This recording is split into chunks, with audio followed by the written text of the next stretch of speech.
ইরফান তো দেখতেই পারতো না। এটা কনভারসেশন যদি আপলোড দেই তখন তোমরা দেখলেই বুঝতে পারবে ইরফান কিভাবে ইগনোর করতো। ইরফান আমাকে এভাবে বলছে যে মামি আমার লাইফটা আপনি নষ্ট করেন না, কারণ এই আখি মামি যে সব স্বভাব এগুলো তো সব তার বোনেরও হবে। আবার ইরফানের আম্মু আমাকে বলছে যে তিশা আমি ইরফানকে তোমাকে দিয়ে দিছি, ইরফান তো সম্পূর্ণ আমাদের দায়িত্বে, কিন্তু তুমি যার সাথে খুশি তার সাথে বিয়ে দাও, একটা পঙ্গু না বিয়ে দাও, বাট রিয়ার সাথে না।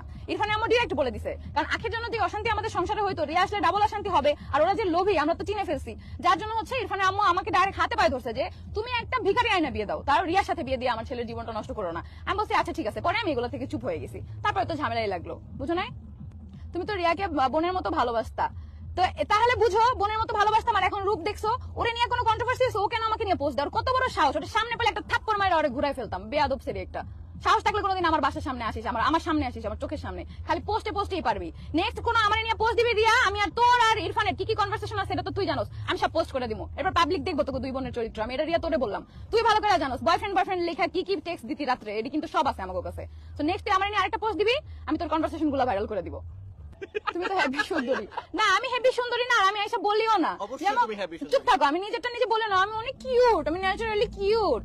ওটা কোনো না আছে চেহারা, না আছে বডি, খালি চাপার জোর তাই আছে বডি, সামনে পিছে থাকবে। আমি এটা কইলাম না, আমার জামাই আমি গেলে তিশার পাত্তা থাকবে না। ব্লগটা কেমনে মাইরা দিছে থতমার উপরে, একদম ঠিক মতো হয়েছে না? পারে না টুঙ্গি ফ্যামিলি, তুই মনে হয় একই লাইভ দেখোস না, বুঝছো চামচা? তোর কয় টাকা বেতন দিছে? তোদের গ্রুপের স্ক্রিনশটও কিন্তু আমার কাছে আসছে আজকে, তোদের অ্যাডমিন গ্রুপ না? হ্যাঁ যায়া নিয়ে রিপোর্ট মার। কারে রিপোর্ট মারবে? সাইমন রে। তোর রিপোর্ট মারে ভিডিওটা কিছু করতে পারলি না? কি ক্ষমতা আছে তোদের? করতে পারলি না কেন?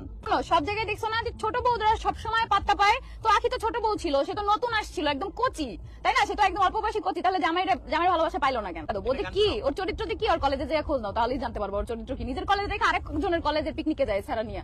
আরে আমার তো কমেন্টও করছিল এগুলা কথা বলে, আর আরস বাপরে দিয়ে ভিডিও বানায়, ভাবছে কি আরে আমরা কিছুই বলবো না।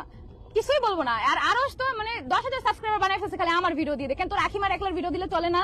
আমার ভিডিও দিতে হয় কেন? হ্যাঁ তুই যে আখির বাসায় যে ধরা খাইছিলি ওই কাহিনীটা দিয়ে সুন্দর মতো ভিডিও বানায় বল, তাই লিখতে হবে। এটা তো সবাই দেখছে, আখির বাসার আশেপাশে সবাই। পারলে একটা প্রুফ দিক তোরা ধরা খাস নাই। আশেপাশে কয়েকটা বিল্ডিং এর মানুষ নিয়ে ভিডিও বানাক যে না ধরা খায় নাই ছাদে, তোর সাথে চুমাচুমি করতে যায় আরস। এটা তো আমার কত মানুষ কমেন্ট করে। সিক্রেট কথা বলি, শোনো 1 2 3 গার্মেন্টস এ চাকরি করতে হয়েছে, নাহলে বাপের জুতার দোকান দেয়, মেয়েকে কেন গার্মেন্টস করতে হবে? এত তো কষ্ট সমস্যা না, সুন্দর তো বাপ ধার নিয়ে চলতেছে। ও তুমি না আফসোস করো, গরু ট্যাবলেট খাই মোটা হয়েছে, এটা দেখে এখনো তুমি সারা জীবন আফসোস করবা এত সুন্দরী বউ। দেখছো আফসোসটা দেখছো?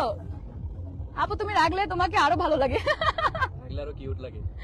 আল্লাহ রাগলে তোমার লাগে আরো ভালো।